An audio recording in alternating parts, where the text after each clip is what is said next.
오늘 저희들에게 주신 하나님의 말씀 보도록 하겠습니다. 하나님의 말씀은 골로새서 3장 18절에서부터 21절과 베드로전서 4장 7절에서부터 8절에 있는 말씀입니다.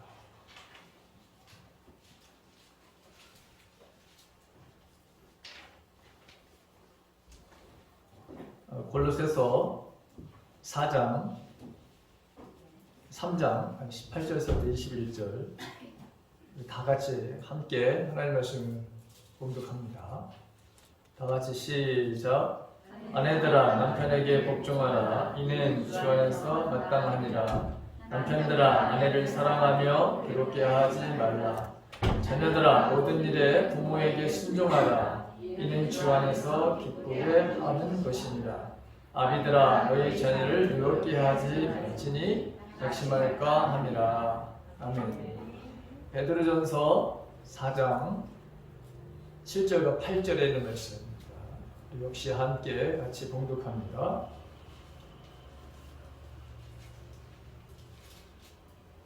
다 같이 시작. 만물의 마지막이 가까이 왔으니 그러므로 너희는 정신을 차리고 근신하여 기도하라. 무엇보다도 뜨겁게 서로 사랑할지니 사랑은 허다한 죄를 덮느니라.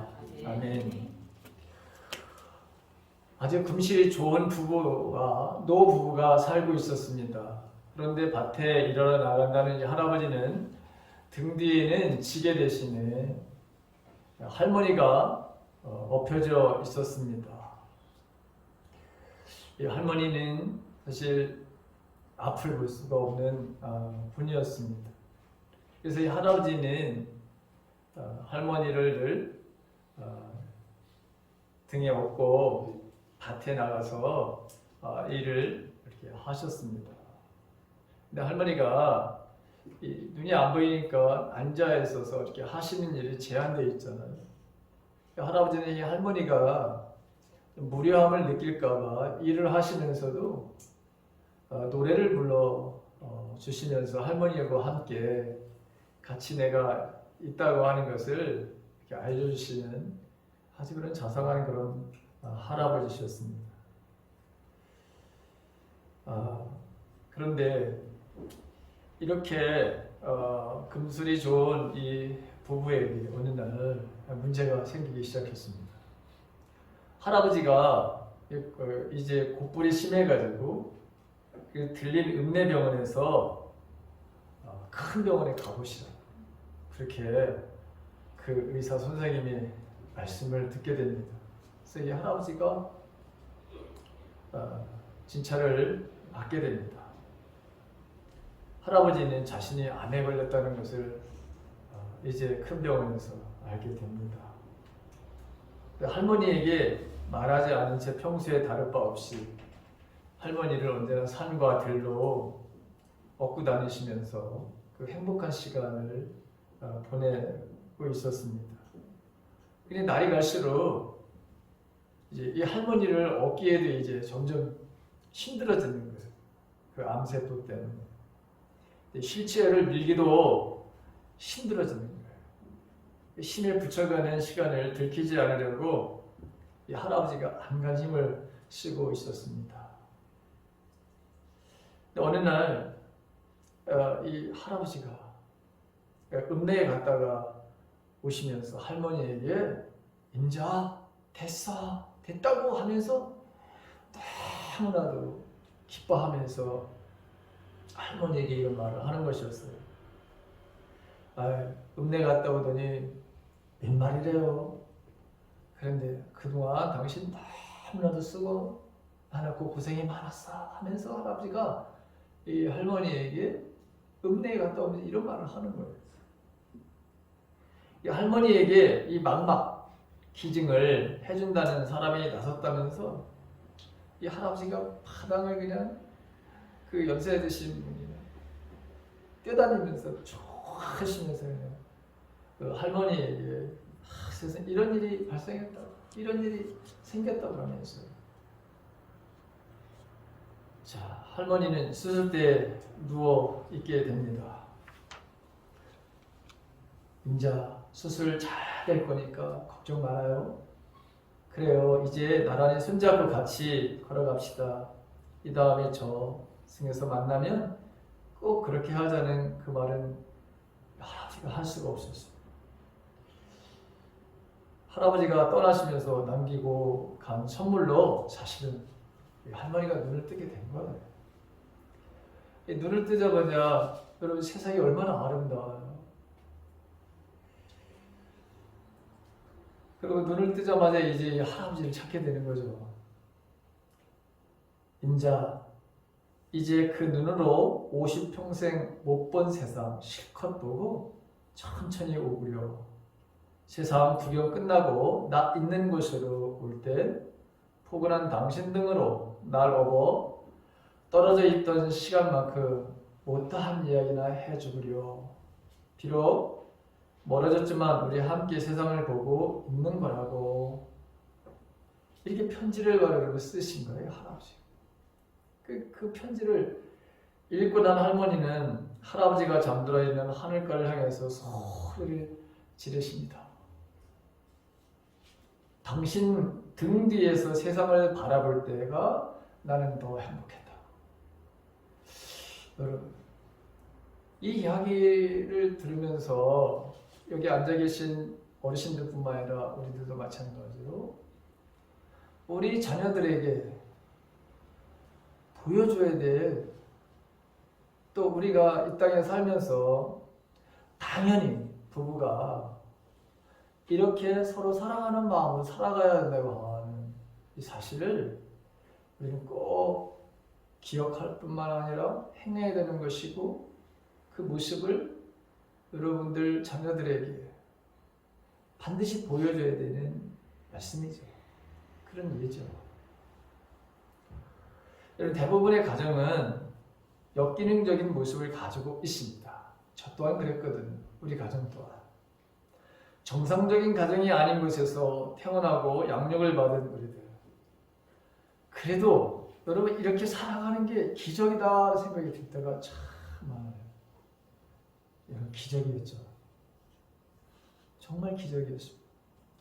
얼마나 우리가 솔직히 그만 살고 싶은, 헤어지고 싶은 그런 마음들이 얼마나 많았습니까? 그런데도 하나님은 어떤 방법을 통해서든지 내가 이렇게 지금 살고 있고, 그리고 하나님의 말씀대로 살려고 하는 이 마음을 주신 것, 하나님의 정말 큰 은혜입니다. 기독교 가정에서 태어난 사람도 모태신앙도 하나님의 말씀 안에서 할아버지의 역할, 할머니의 역할, 남편과 아내의 역할, 그리고 자녀의 도리를 잘한다는 거 여러분 쉽지 않아요.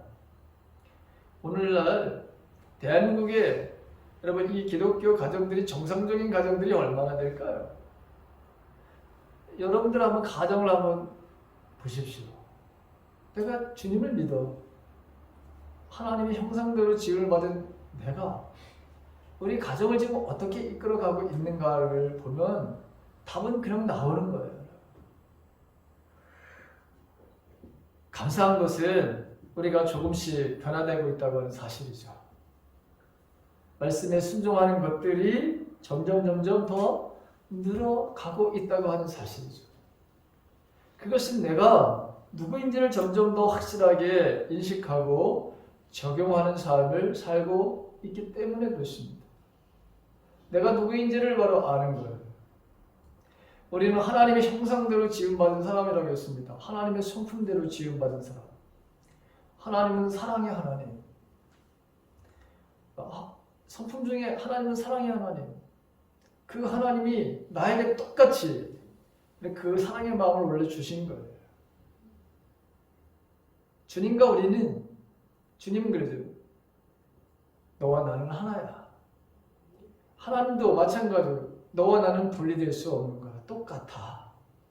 여러분 이게 얼마나 우리에게 내가 누구인지를 바로 알려주는 정말 소중하고 어마어마한 큰 하나님의 여러분 말씀이죠. 내가 하나님과 분리되어 있지 않다. 하나다. 사랑의 그 하나님과 용서의 그 하나님과 거룩하신 그 하나님과 창조자 하나님과 모든 것을 용서하시는 그 하나님과 내가 하나다. 주님과 내가 하나다. 내 존재의 원래 본래의 모습이 이 모습인 거예요. 그래서 우리는 누구든지 사랑할 수 있는 원래 그런 사람이었던 거죠. 상대방이 어떤 반응을 보이든 상관없이 우리는 사랑할 수 있는 사람. 그런데 우리가 역기능적인 그런 가정에서 우리 부모님들이 사실은 하나님을 전혀 모르는 분들이 많았어요. 그리고 설령 우리가 주님을 만났는데 그런데 온전하게 저와 여러분들이 하나님의 말씀 안에서의 그 철저한 순종의 삶을 살아낸 것이 별로 없어요. 그러다 보니까 내가 세상에 살아가는 그 삶의 모습이 하나님의 온전하신 뜻에 합당한 바로 삶을 살지 못하는 것이 너무나도 많죠. 그럼에도 불구하고 하나님이 저와 여러분들을 사랑하셔서 오늘 이렇게 또 하나님의 말씀을 이렇게 들을 수 있도록 은혜 주신 것은 이건 대단한 하나님의 은총의 사건입니다. 할렐루야. 정말 놀라운 사건이죠. 정말 하나님의 바로 은혜의 바로 그 삶을 우리에게 허락하시는 것을 보게 됩니다. 자, 오늘 어버이 주일인데 서로 사랑하라는 말씀. 오늘 저와 여러분들이 이 노 부부의 이 삶, 우리도 반드시 우리가 바라는 로망이죠. 모든 사람들이 바라는 것들이죠. 근데 이게 여러분 우리가 그렇게 살 수 있다고 하는 거예요. 사실은 이 삶을 반드시 우리는 살아낼 수 있다고 하는 거예요. 남들의 이야기가 아니라 이 이야기는 나의 이야기가 되는 것이고 이 모습은 내 가족의 모습이어야 되는 거예요. 열심히 여러분 지금도 여러분들 손자 손녀들에게 저도 마찬가지고 우리 지금 젊은 부부들은 열심히 자녀들에게 정말 하나님 사랑하는 하나님의 자녀다운 삶이 무엇인지를 삶으로 반드시 여러분 보여주시기를 간절히 바랍니다. 이 모습을 우리 자녀들은 그대로 다 보고 배웁니다. 그래서 우리보다 훨씬 더 그들은 부부 사이가 훨씬 더 아름다울 것이고 우리보다도 이웃들을 사랑하는 사랑의 폭이 무한히 넓을 것이고 우리는 겨우 대한민국이라고 하는 이 좁은 땅덩이에서 살고 있잖아요. 근데 우리의 자녀들은 오대양 믹대주를 다니면서 하나님의 살아계심을 증거하는 위대한 하나님의 일꾼들이 될 겁니다. 그 누구에게 달려있느냐? 저와 여러분들에게 달려있어요. 우리 공동체에 달려있어요. 그렇기 때문에 부지런히 여러분들은 하나님의 말씀에 온전히 이제 더 순복하는, 순종하는 삶을 살아가기를 간절히 바랍니다. 젊은 부부들에게 해당되는 여러분 말씀이에요. 이 젊은 부부가 결혼을 하고 시 부모님을 모시고 자녀를 낳아서 키우면서 잘 살아갔어요. 살아가면서 속상한 일이 여러분 너무너무 많잖아요. 부모님을 모시고 산다는 거 이거 쉽지 않아요. 네, 제 아버지를 제가 보더라도 저희 어머니는 괜찮았는데 진짜 아버지하고 산다고 하는 것은 이건 정말 얼마나 여러분 정말 힘들고 어려운지. 저희 큰형이 5년 동안 저희 부모님을 모신 것 같은데 그래서 너무 감사해서 우리 부모님이 우리에게 남겨준 거 별로 없어요. 그런데 유사한 말이죠. 근데 그거 큰형님 앞으로 우리 몽땅 다 해줬어요. 왜? 너무 감사해서. 네. 너무너무 힘든 거예요. 여러분 부모하고 산다는 자체가 이게 부모님이 예수님을 믿고 말씀대로 살았다면 안 힘들었을 거예요. 그런데 이분은 하나님을 영접하는 분이 아니었어요. 자기 고집과 자기 아집과 자기 선입견, 자기 말이 그냥 법이에요. 이런 부모님들과 여러분 산다는 것이 쉽지 않잖아요. 자, 이 젊은 부부가 이 시부모를 바로 모시고 자녀를 낳으면서 살아가면서 속상한 일이 너무나도 많으니까 지혜로운 아내가 한 가지 제안을 했어요. 남편에게. 여보, 내가 앞치마를 45도로 탁 내면은 그날은 내가 열받은 날이야. 부모님 때문에 시어머니, 시아버지 때문에 열받았건 자녀 열받았건 이웃들과의 관계 속에서 열받았건 내가 지금 뚜껑을 열리기 일보 직전이니까 알아줬으면 좋겠어. 얼마나 여러분 지혜로워요. 그래서 정말 남편이 회사 갔다가 탁 들어오고 이게 45도로 탁 돌아가는 날은 와이프가 오늘 열받았다. 그러니 와이프의 마음을 내가 달래줘야지. 그 속상한 마음을. 그래서 여러분 그렇게 정말 남편이 그렇게 하셔요. 아내가 너무너무 고마운 거예요. 너무너무 감사한 거예요. 야, 나만 이렇게 하면 되겠는가 해가지고 이 아내가 다시 제안을 합니다. 여보, 당신도 직장 생활하면서 속상한 일이 생길 때에는 아예 집으로 퇴근하면서 넥타이를 풀고 와. 그러면 내가 당신은 오늘 회사에서 정말 스트레스를 받았다라고 하는 걸 내가 인식하고 어떤 방법으로든지 당신에게 내가 도움이 되는 그런 말과 행동으로 당신의 그 스트레스를 내가 풀어주는 일을 할게. 얼마나 여러분 지혜로워요? 그 남편이 진짜 직장에서 스트레스가 쌓여서 넥타이를 풀고 퇴근한 나는 아내는 정말 이걸 잘 지켰어요. 부부가 바로 이렇게 지혜롭게 잘 지낸 거예요.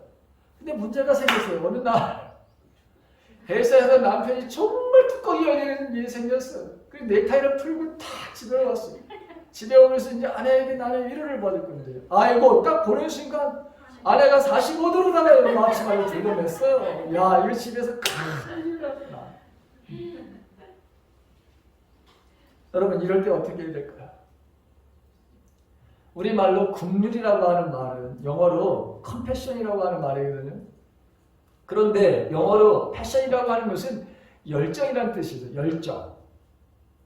근데 이 어원인 라틴어로 보게 되면 이게 파티에서 온 말인데 사실은 열정이에요. 고통이라는 뜻이 있어요. 고통. 이게 컴이라고 하는 것은 함께를 뜻하는 쿰이라고 하는 말에서 온 거거든요. 컴이라는 건 함께 한다는 거예요. 그래서 여러분 컴패션이라고 하는 게 무슨 말이냐? 함께 고통을 받는다는 뜻이에요. 컴패션이라고 하는 뜻이 그런 거예요. 그게 바로 긍휼이라고 하는 거거든요. 자, 함께 고통을 받기 위해서는 어떻게 해야 되느냐? 상처가 있는 곳으로 가야 되는 것이죠. 고통이 있는 곳으로 옮겨져야 한다는 거예요. 그것에서 여러분 피해가려고 하는 것이 아니라 그리로 부부가 함께 가야 된다는 것. 왜 고통을 받게 되는지, 왜 상처를 받게 되는지 그 자리로 함께 가는 거예요. 깨어진 아픔과 두려움, 여러분 혼돈, 이 고뇌를 함께 나누어야 된다는 거예요. 연약한 사람들과 함께 연약해지고 상처 입기 쉬운 자들과 상처 입기 쉬운 자가 되고 함께 힘없는 자가 되는 것을 바로 이거를 바로 요구받으면서 우리는 살아가는 거예요. 긍휼이라고 하는 것은 타인의 상황 속에서 내가 그냥 푹 함께 잠기는 걸 말하는 거예요. 함께 푹 잠기는 거. 유수동 집사님이 그런 모습을 보여주시는 것 같아요. 본사님이 전태지 여러분 지난번에 제가 한번 물어본 적이 있거든요. 정말 그런 사람 함께 타인의 상황 속에 푹 함께 잠기는 것. 긍휼은 이렇게 다른 이의 고통에 함께 가서 같이 고통을 받고 그 사람처럼 바로 나 자신을 바로 낮춰야 되는 거예요. 그러니까 자비와 사랑을 스스로 없이 나누기 위해서는 스스로를 불편한 것을 감수하는 마음, 제약을 바로 자기가 받아들이는 것. 그래서 여러분 정말 아파할 수 있는 사람과 아파함으로 하나가 되어가는 것, 그게 바로 긍휼이라고 하는 거예요. 여러분 예수님의 마음이 언제나 이 긍휼의 마음이었던 것을 우리는 압니다. 여러분 창녀, 그 당시에 창녀를 누가 상대합니까? 환양령이라고 여러분 많이 취급하고, 그런데 예수님은 그 창녀들을 긍휼히 여기시는 것을 보게 되죠. 너 다시는 죄를 짓지 말아라. 나도 너를 정죄하지 않을 테니 다시는 죄를 짓지 마라. 이런 것, 이거는 악이야 하면서 그 가늠한 여인, 돌에 맞아 여러분 죽을 뻔한 그 여인을 바로 그렇게 대하시는 그 예수님의 마음. 또 그 당시에 한센병이라고 하는 나병이라고 하는 이 병은 하나님으로부터 저주를 받은 것이라 아무도 상대를 하지 않았어요. 그래서 그들은 완전히 가족으로부터도 소외당하고 뭐 이웃은 말할 것도 없죠. 근데 그들을 치유해 주시는, 그리고 그들을 다시 사회 안으로, 가족 안으로 돌려보내시는 그 마음이 국민의 마음이라고 하는 거죠. 그것뿐만이 아니라 고아와 과부, 또 그 당시에 가장 매국노라고 해서 전혀 상대도 하지 않으려고 하는 이 세리와 세리장들, 이 모든 사람들을 바로 여러분 품는 이 마음이 예수님의 마음이 있어요. 그게 국률의 마음. 또 국률이라는 것은 여러분, 제가 여러분들에게 많이 말씀을 드렸지만 여자의 바로 여러분 자궁이 좋은 거예요. 아이를 바로 여러분 10달 동안 품고 그 아이가 세상에 건강한 모습으로 태어나기를 하는 그 마음, 남자들은 잘 모를 거예요. 근데 여기 여러분 부모님들은 아이를 바로 여러분 뱃속에 10달 동안이나 가지고 있었던, 이게 무슨 마음인지, 예수님이 어떤 마음을 가지시는지 여러분 여성분들은 이 말이 어떤 의미인지를 탁 알 거예요. 어쨌든 그런 거예요. 국률이라는 것이.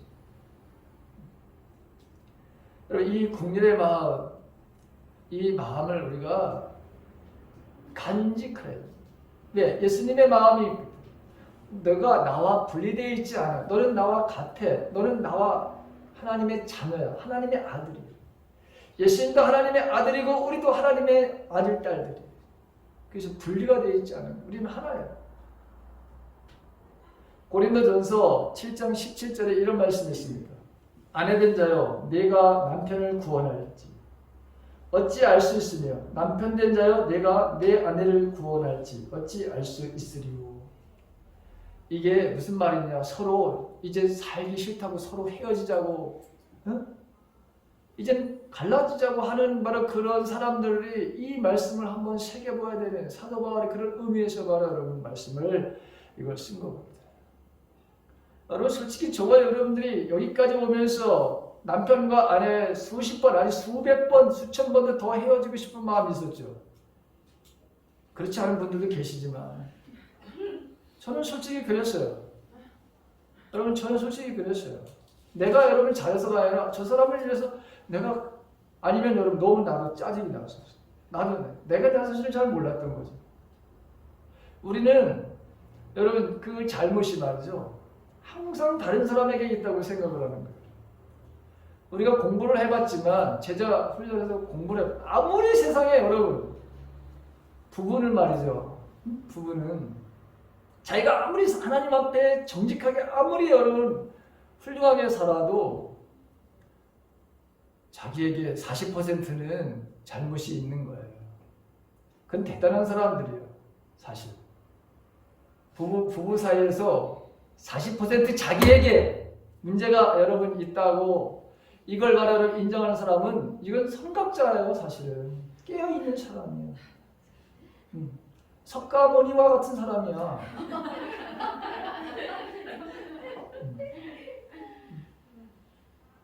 근데 우리는 항상 어떻게 생각하느냐, 나는 잘못이 없고 상대방의 잘못 때문에 내가 이런 고통을 당한다, 이렇게 착각들을. 이게 얼마나 교만한 마음이고 오만한 마음인지. 그래서 여러분 저도 한때 그렇게 생각했었어요. 지금 그렇다는 게 아니라 지금은 그렇지 않아요. 내가 정말 악이 아주 가득 찬 사람이라고 하는 것을 하나님의 말씀을 통해서 여러분 알아가고 있고 알고 있고. 아멘. 우리가 바로 그런 존재. 그런데 나의 이 잘못은 자꾸 가리고 싶고 인정하고 싶지 않고 상대방의 조그만 그 잘못을 가지고서 크게 부풀려 가지고, 그래서 항상 정당화를 시키려고 하고, 그리고 남을 비난함으로 인해서 나에게 조그마한 그런 기쁨을 얻으려고 이런 일들을 우리는 수없이 하고 있습니다. 여러분 이제 우리가 여기서 이러한 일들을 반드시 여러분 멈추기를 주님의 이름으로 간절히 바랍니다. 나에게 있는 거예요. 99.9%는 나에게 있는 거예요. 근데 그 0.1%를 상대방에서 아니면 무슨 환경 뭐 여러 가지에서 원인을 찾으려고 하는데 문제는 나에게서 있다라고 하는 것을 발견해야 됩니다. 아무리 문제가 있다 하더라도 여러분 보십시오. 우리가 바다라고 있죠. 바다. 여기 강물에서 여러분 바다 쫙 흘러가죠. 바다는 온갖 더러운 것들을 다 받아들여 있어요. 그렇죠. 인간이 그 더러운 것들 여러분의 장만 때 보십시오. 인간들이 버린 산 계곡에 버린 모든 쓰레기가 그 한강을 바라가 저는 그걸 너무나 잘 알아요. 우리 상류지역에 살았기 때문에. 일부러 전방하지만 여러분 더 갖다 버리죠. 근데 바다는 여러분 그 모든 것을 다 받아들여가지고 중화를 시켜서 다시 인간에게 무한한 하나님께서 원래 바다에게 주었던 그 역할을 잘 감당하고 있는 것을 보게 됩니다. 인간만이 이상하게 하나님의 형상으로 지음받았다고 하는 이 사람들만이 하나님의 뜻을 제대로 표현을 못하고 드러내지 못하는 것들을 우리는 보게 돼요. 여러분 자연 만물을 한번 보세요. 이 자연 만물을 보게 되면 하나님의 그 속성을 심지어 돌멩이도 우리가 생명이 없다고 여기는 그 돌멩이조차도 하나님의 신성을 드러내는 것을 여러분 보잖아요. 여러분 멋있잖아. 하나님이 여러분 산에 가서 여러분 그 바위를 한번 보세요. 얼마나 여러분 멋있어. 그리고 바위를 보면서 신실한 변하지 않는 그런 모습들을 우리는 볼 수 있잖아요. 물소리를 한번 여러분 들어보십시오. 그 흘러가는 그 물소리가 얼마나 내 더러운 마음을 바로 깨끗하게 정화시켜주는지. 근데 우리도 그럴 수 있는 바로 그것을 우리에게 올려주셨다고 그랬어요. 근데 우리는 내가 누구인지를 잘 모르고 우리가 잘못된 것을 배우고 있고 그래서 그 선입견 여러분 그 고정관념 때문에 사실은 우리가 하나님의 그 속성을 내가 사람 세상에 드러내지 못하는 거예요. 나타내지 못하는 거예요. 근데 하나님은 언제나 너를 통해서 내가 드러내기를 원한다 이렇게 말씀하시잖아요. 왜? 너는 하나님의 자녀야. 하나님의 속성을 그대로 가지고 있어. 내가 그렇게 만들었어. 그래서 내가 너를 통해서 나를 드러내고 나타내고 보여주는 삶을 살기를 원하는 거예요. 가장 이 세상에서 완벽하게 사실 우리를 창조하신 하나님. 인간은 그래서 여러분 어떠한 바로 자연 만물보다도 하나님의 능력과 권능과 그분의 신성을 드러내면서 살게 있는 존재라고 하는 거예요. 그래서 우리는 당연히 어떠한 상대의 어떠한 바로 반응에 관계없이 저와 여러분들은 품을 수 있는 사람이 된다는 거죠. 바다보다도 더 우리에겐 사실 바다보다도 더 넓은 그런 마음을 우리에게 주신 거였어요. 근데 내가 그거를 바로 여러분 인정하지 않으려고 하는 거죠. 왜? 내가 배운 게 그 정도밖에 안 돼. 내가 내 자신을 그렇게 좁게 생각하고 있어요. 하나님은 무한하게 우리에게 하나님이 가지고 있는 모든 속성을 나에게 주셔서 그렇게 창조했다고 하는 사실을 인정하고 싶지 않은 거예요. 또 사실은 그걸 모르기 때문에 그러는 거예요. 우리가 하나님의 속성을 내가 누구인지를 알게 되면 그래서 상대방이 어떤 자극으로 우리에게 공격해 오더라도 우리는 웃을 수 있는 사람이 된다는 거예요. 여러분 저는 그거를 나이가 이제 57살 이제야 여러분 깨달았어요. 그리고 여러분 그것을 이제 실천하려고 삶 속에서 이제야 여러분 그걸 적용하면서 살아가라. 그것도 여러분 하나님의 은혜죠. 정말 하나님의 은혜인 것 같아요. 야 지금까지 이렇게 참아주시고 이런 은혜를 여러분 알게 하시고 이것을 적용하면서 살 수 있도록 은혜를 주신 게 너무 감사한 거예요. 여러분 우리는 아주 사소한 것으로 그 사소한 것으로부터 모든 것이 무너지고 있다는 것을 우리는 너무나 잘 알아요. 그런데도 우리가 그것을 잘 경계를 하지 못해요. 우리는 아주 사소한 것으로 그걸 귀중하게 여기고 소중함을 우리가 간직해야 되는데 그걸 잃어버림으로 인해서 우리의 삶을 완전히 바로 여러분 파괴시키는 삶을 살아가는 것이 너무나도 많은 것을 보게 돼요. 와이프와 관계 속에서도 남편과의 관계 속, 이웃과의 관계 속에서도 하나님과의 관계 속에서도 모든 것들이 이 작은 것 하나 때문에 사실은 파괴의 삶을 가져오는 것을 우리는 너무나도 많이 보게 돼요. 여러분 그 웅장하게 올라가는 건물이라든가 여러분 그 수십억 톤의 물을 담은 그 댐이라든가 이런 것들이 붕괴되는 것이 종종 있거든요. 근데 그 무너지는 그 원인을 보게 되면 자그마한 틈새라고 하는 거죠. 그 자그마한 틈새가 결국에는 그 어마어마한 너의 댐도 무너뜨리는 것이고 어마어마하게 씌워진 그 건물도 여러분 쓰러지게 만든답니다. 자, 어리석은 삶 우리가 그만둬야 되는데 오늘 마지막 제가 예화를 하나 드릴게요. 제가 정말 좋아하는 작가가 여러분 톨스토이라고 하는 말을 이 사람. 이런 사람이 대한민국에 좀 한두 명만 태어났으면 얼마나 좋아질까 하는 그런 마음이 들었지만 이 톨스토이 하나님을 믿었던 사람 그리고 그의 작품을 읽어보면 참 하나하나가 어쩌면 그렇게 하나님의 그 마음을 이렇게 글르다가 어쩌면 이렇게 잘 표현하지 참 대단한 작가다라고 하는 것을 저는 늘 그의 작품을 읽을 때마다 보게 돼요. 그 단편 중에 불이 나서 집을 왕창 다 태워버렸다라고 하는 소설이 있어요. 주인공 이반 시체르바 바코프 이름도 되게 길어요. 평범한 농부예요. 미루는 천식으로 6년째 누워 계신 아버지를 모시고 살아가요. 그리고 아들이 셋이 있는데 첫째는 장가들었고 둘째는 약혼을 했고 셋째는 미혼이에요. 한 집에 다 살아. 아내는 이바노바라고 하는 아주 평범한 바루치고예요. 살림 굉장히 잘해요. 가축도 있고 농사도 있고 아주 괜찮았어요. 이반의 이웃에 고르제이 이바노프라고 하는 사람이 살고 있었어요. 그의 아들은 가브리엘. 그 가족들 역시 농사꾼이에요. 열심히 일하고 살아요. 과거의 아버지 시대는 이 집안의 한 가족처럼 지내면서 물건을 나눠 쓰고 아주 사이좋게 지냈어요. 그런데 문제가 생기죠. 어느 날 정말 이 문제가 이렇게 크게 발생하는 걸 여러분 한번 보세요. 이발의 며느리가 기르는 닭이 울타리를 넘어갔어. 가브리엘 집에 그 집마당에다 알을 낳네요. 이발의 며느리는 가브리엘 집에 가가지고 계란을 봤냐고 닭을 우리 닭이 넘어와서 여기서 꼿꼿하게 가면서 분명히 알을 낳는데 봤냐고. 그랬더니 이바노프의 부인이 나와서 이 말 저 말 하다가 한마디 합니다.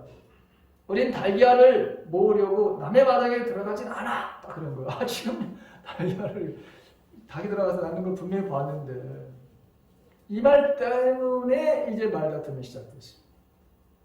가브리엘 마누라가 튀어나오고 가세를 하고 이반의 여자들 여러분 아들 딸 다 뛰어나와가지고 이제 서로 치고받고 싸움을 하는 거예요. 마침내 이반은 가브리엘의 턱수염을 한 점이나 뽑아버려요. 자, 가브리엘은 뜯긴 수염을 증거물로 이반을 고소하죠. 그래서 이 두 집안의 싸움이 법적 싸움으로 갑니다. 아버지 때는 정말 그렇게 행복하고 내 물건 그렇게 가리지 않고 잘 살았어요. 이렇게 7년이 지난 무렵 어느 결혼식에서 이반의 며느리가 이 가브리엘이 말을 훔쳤다고 또 비난을 하기 시작했어요.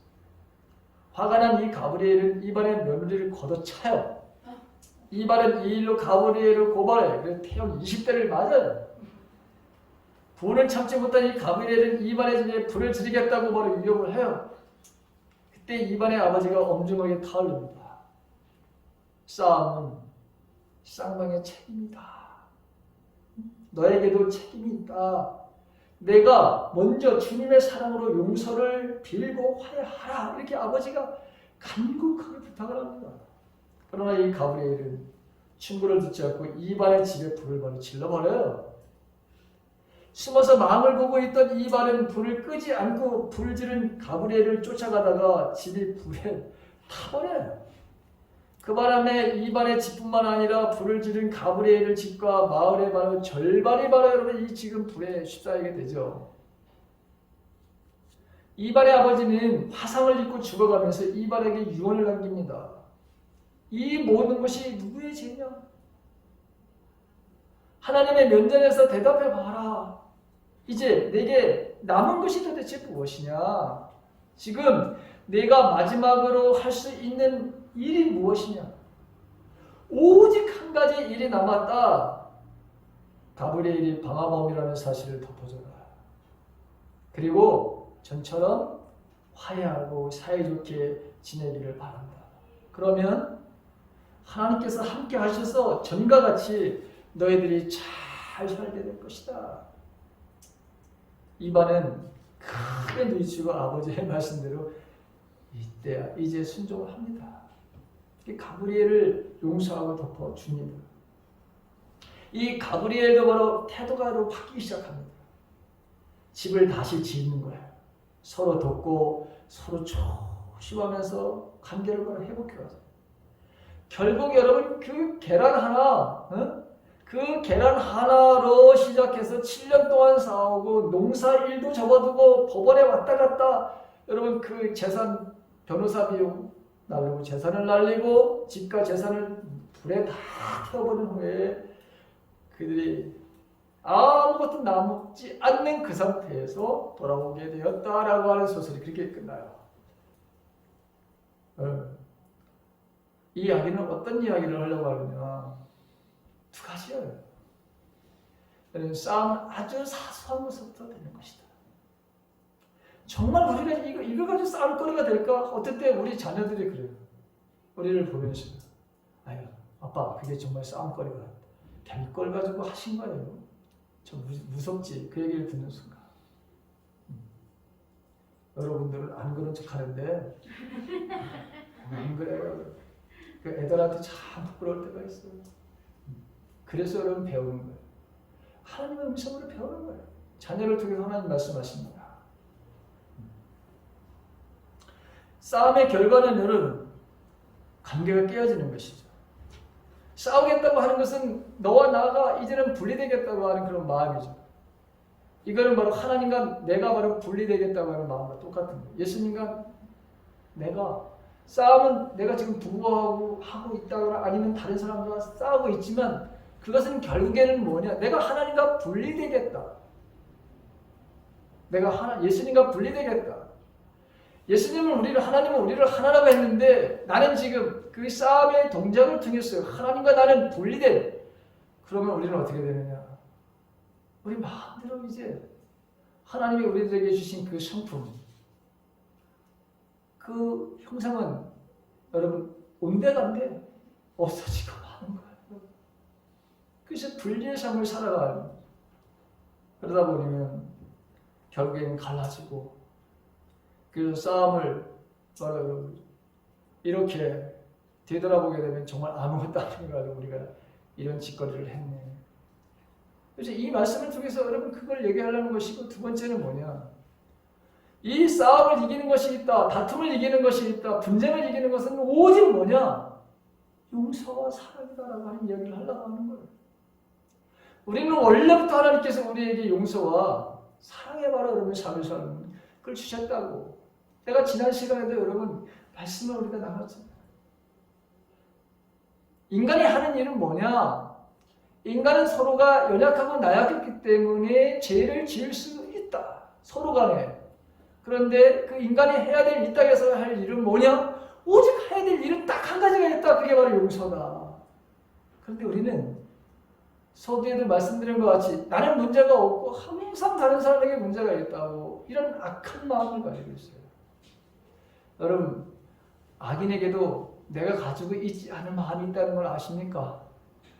나보다도 더 선하고 나보다도 더 나은 여러분 그 악인이라고 우리가 이렇게 단정하는 그 사람들 속에서도 나보다도 훨씬 더 나은 성품을 가지고 있는 것이 있어요. 근데 몽땅 우리는 나보다 저놈은 나쁜 놈. 나의 이런 마음보다는 저놈은 더 나쁜 놈. 이렇게 바로 생각을 하는 거예요. 이게 얼마나 교만하고 악한 바로 마음을 가지고 있는지. 여러분, 그래 인간은 악해요. 하나님을 떠난 하나님의 말의 형상을 내가 가지고 있다고 하는 걸 인정하지 않고 내가 누구인지를 알아요. 여러분, 순간 망각하는 순간 인간은 악한 존재로 타락하는 거예요. 그래서 오늘 보십시오. 오늘 이 말씀의 본문을 여러분 가보십시오. 뭐 하라는 겁니까? 서로 사랑하라. 아예 이 베드로전서는 마지막, 지금 우리가 살고 있는 시대가 마지막이야. 너희들이 시대가 살고 있는 이 시대가 마지막이야. 그래서 너희는 깨어서 기도해야 돼. 무엇 때문에 너희들이 싸우고 있는지 너희는 알아야 돼. 예를 들어 사랑하지 못한다면 무엇 때문에 인내하지 못하는 것을 너희는 알아야 돼. 근데 그게 어디서부터 그걸 알 수 있냐? 기도하는 사람들은 알 수 있어. 그러면서 그거보다도 더 중요한 건 있다 라면서 너희들은 뜨겁게 서로 사랑해야 된다. 이렇게 말하고 있어요. 사랑은 그냥 주어지는 게 아니에요. 여러분, 사랑은 내가 아까 국률에 대해 말씀했습니다. 여러분, 감수를 해야 돼요. 아픔도 때로는 감수해요. 희생도 내가 감수해야 됩니다. 그 자리에 그 아픔의 자리로 가려면 여러분, 우리는 내 것을 포기해야 되는 일들이 있는 거예요.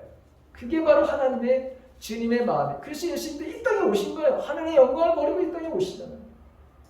온갖 모욕과 창피를 당하시면서 여러분 그 십자가를 지시잖아요. 그게 바로 우리가 해야 될, 우리가 바로 본받아야 될 주님의 바로 삶의 모습이라고 하는 거예요. 오늘 말씀, 부모에게는 어떻게 해야 되느냐? 또 자녀들에게는 어떻게 부모가 해야 되느냐? 부부끼리는 어떤 삶을 살아야 되느냐? 이웃끼리는 어떤 삶을 살아야 되느냐? 그 모든 말씀이 여기에 딱 오늘 말씀으로 주어져 있는 것을 보게 됩니다. 여러분, 오늘 우리가 이 어버이의 주를 맞이하면서 저와 여러분, 오늘 서로 사랑하라. 사랑은 허다한 허물을 덮는다. 그래서 보다도 어제보다 오늘이 여러분들이 가정, 또 저의 가정이 하나님의 말씀의 근거 바탕 위에서 이 가정이 천국의 삶을 맛보게 하고, 그리고 그 가정들이 모여서 우리가 공동체가 되었으니 우리의 이 모습을 보고 우리의 주위에 있는 사람들이 하나님은 정말 살아계시구나. 하나님은 정말 살아계신 하나님이네. 저들의 삶을 보니 하나님은 정말 살아계신 하나님이네. 그것을 보여주고 나타내고 드러내요. 그래서 점점 더 저와 여러분의 삶들 속에서 원래 우리에게 주었던 하나님의 속성들이 살아남으로 사랑의 공동체, 그리고 사랑의 가족, 이것을 반드시 세워가고 세상 사람들에게 드러나고 나타나고 보여주는 삶들을 사랑하는 삶이 있기를 예수님의 이름으로 간절히 축원합니다.